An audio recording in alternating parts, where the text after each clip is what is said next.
মানে মিমি ওর জন্য এত প্রবলেম হলো, তারপরে তুমি ওর ফোনে হয়ে কথা বলছো? হ্যাঁ বলছি, কারণ প্রবলেমটা ওর জন্য হয়, উল্টে ওর জন্য আমার মেয়ের সম্মান রক্ষা হয়েছে শ্বশুরবাড়ির প্রত্যেকের সামনে।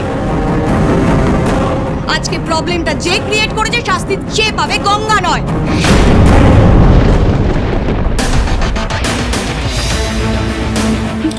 মিমি তুমি কি করছো? যেটা আমার অনেকদিন আগে করা উচিত ছিল সেটাই করছি। আজ থেকে তোমার সমস্ত এক্সপেন্সিভ ড্রেস, মেকআপ কিচ্ছু পাবে না তুমি, কারণ তুমি সেগুলো ডিজার্ভ করো না। বাট হোয়াটস রং মিমি? তুমি দিশার সাথে এরকম কেন কথা বলছো? এইভাবেই কথা বলা উচিত ওর সাথে, কারণ ও এটাই ডিজার্ভ করে। তুই আজকে গঙ্গার উপর চোটপাট করেছিস তো? আজকে যদি এই মেয়েটা না থাকতো তাহলে আমার রিমঝিমের সম্মানটা কোথায় যেত তুই ভাবতে পারছিস? ও আজকে ইচ্ছে করে রিমঝিমকে খারাপ সাজিয়ে এনেছে। আজকে সম্রাটের পরিবারের প্রত্যেকে আমার রিমঝিমকে ভুল বুঝতো। কিন্তু মিমি আমি কি করব? আমি তোকে মেকআপ করেই দিয়েছিলাম, এখন যদি ওর মুখে মেকআপটা না মানে আমি কি করতে পারি তাতে? Don't try to full me. আমি তোমার মা, আমি তোমার থেকে অনেক বেশি বুদ্ধি রাখি। একদম আমাকে বোকা বানানোর চেষ্টা করবে না। আমি রিমঝিমকে প্রথম থেকেই বুঝতে পেরেছিলাম যে তুমি ওর সাথে কিছু একটা করেছো, তাই জন্য ওকে এমন লাগছে দেখতে। ছাড়ো দুটি। at the end of the day আজকে সবকিছু ভালো ভালো মিটে গেছে, এটাই অনেক। আর দিশা, তুমি আজকে রিমঝিমকে সরি বলবে, অন্তত নিজের অন্যায়টা স্বীকার করা উচিত। কিন্তু যে না, ও সরি বলবে। থাক না বাবা, তোমরা শুধু শুধু ওর উপর এত রাগারাগি করো না প্লিজ। ও তো আমার কথা ভেবেই সাজাতে গিয়েছিল বলো, তোমরা ওকে ভুল বুঝো না। ভুল নয়, ভুল নয় রিমঝিম, আমি একদম ঠিক বুঝেছি। আফটার অল ও আমার রক্ত।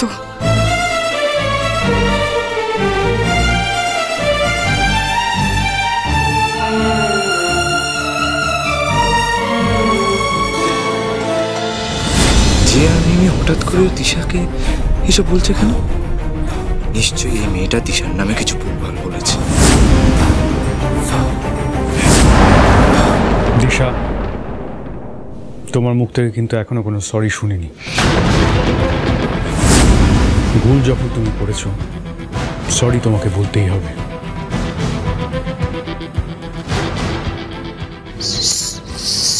সরি।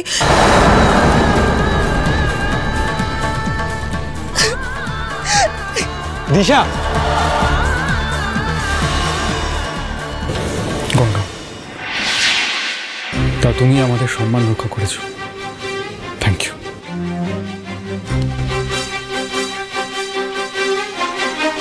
আমি আপনাকে বলেছিলাম না স্যার, আপনি আমার বাবার মতো। আমি কিন্তু আপনাকে বাবার জায়গাতেই রেখেছি। আর বাবা কি কোনো সময় মেয়েকে থ্যাংক ইউ বলে? বলুন।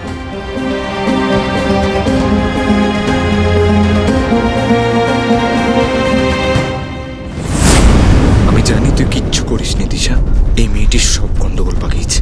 আর পপস মিমিরা ওর জন্য তোকে ভুল বুঝছে, তাই এর দাম তোকে দিতেই হবে।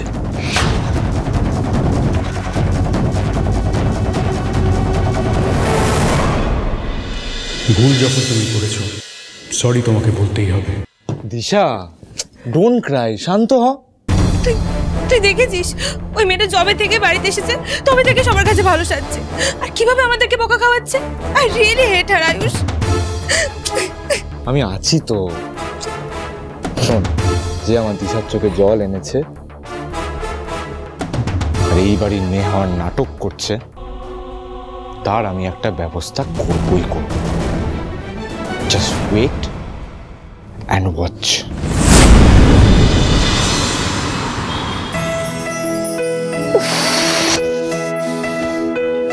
ভাল লাগে না, কিচ্ছু মাথায় আসছে না আমার, কিচ্ছু মাথায় আসছে না, কি করবো? খালি পেটে কি কিছু মাথায় আসে? হ্যাঁ, এই নাও তোমার জন্য দেখো গরম গরম চপ আর মুড়ি নিয়ে এসেছি, খেয়ে ফেলো, দেখবে সব কিছু মাথায় ঢুকে যাচ্ছে, সব পড়া। দাও দাও। মা, আন্টি তুমি কি করে জানলে গো যেটা আমি খেতে খুব ভালোবাসি, আমার ফেভারিট? মায়েরা সব জানে যে। এই সেদিন দেখছিলাম ওই কালো চা দিয়েছি বলে তোমার খেতে একটু অসুবিধে হচ্ছিল, তাই জন্য আজকে দুধ চা বানিয়ে আনলুম, খাবে তো? খাবো না মানে? তুমি ওই দেখো, এই রে, তোমায় তো তুমি করে বলে ফেললাম। অবশ্য ঠিকই আছে বলো, তুমি তো আমার মায়েরই মতো। তুমি ভালোবেসে আমার জন্য নিম পাতার রস বানিয়ে আনলেও না আমি খেয়ে নেব। বেশ, কাল থেকে তাহলে আমি নিম পাতার রসই বানাবো। হ্যাঁ, না না আন্টি, আমি তো মজা করছিলাম। আমিও তো।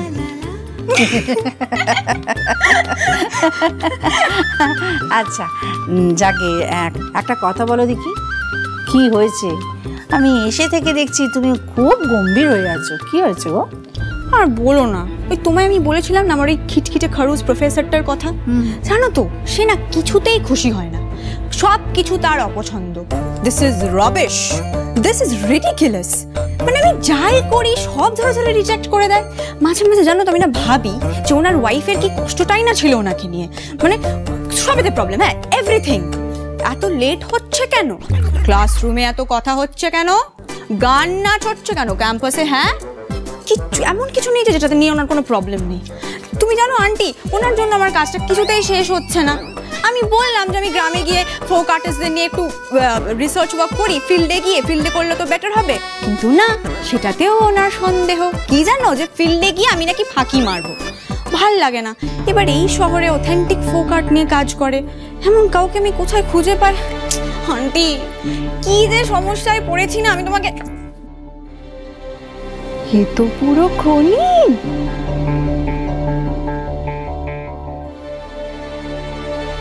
খাজানা আমার চোখের সামনেই ছিল আর আমি টেরও পাইনি।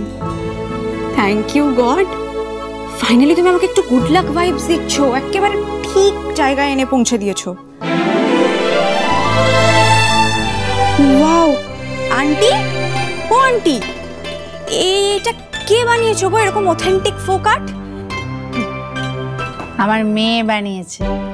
ও হ্যাঁ, তো তুমি তো বলছিলে তোমার মেয়ে বানিয়েছে। বলছি ও আন্টি, আমাকে একটু তোমার মেয়ের সঙ্গে দেখা করিয়ে দাও না গো।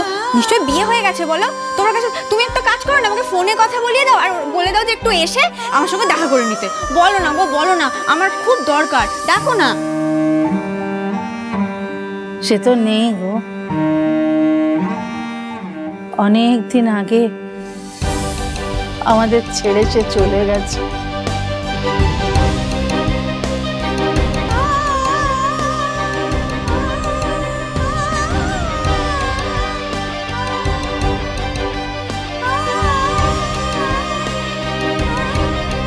চন্দ্রা, আসি।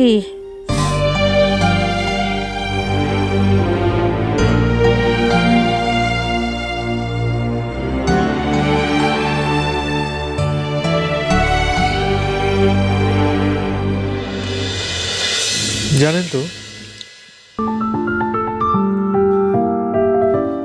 এই দেখো আবার আপনি করে ফেললাম। আসলে তুমি করে কথা বলার তো অভ্যেসটাই আর হলো না। যাকে যেটা বলছিলাম, জানো তো ওই মেয়েটা গঙ্গা ভারী মিষ্টি মেয়ে। আমাদের মেয়ে হলে না ঠিক ওরকমই হতো। কদিনের মধ্যেই বড্ড আপন হয়ে গেছে মেয়েটা।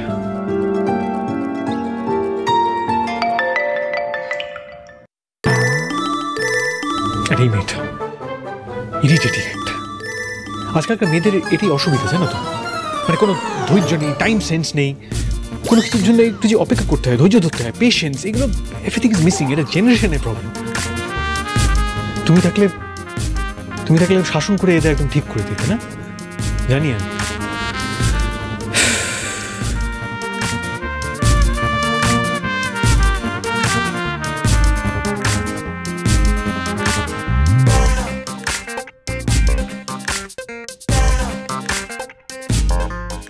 স্যারকে আমি ছবিগুলো তো পাঠিয়ে দিলাম, কিন্তু উনি আদেও নিজের মেসেজিং অ্যাপ চেক করতে পারবেন তো?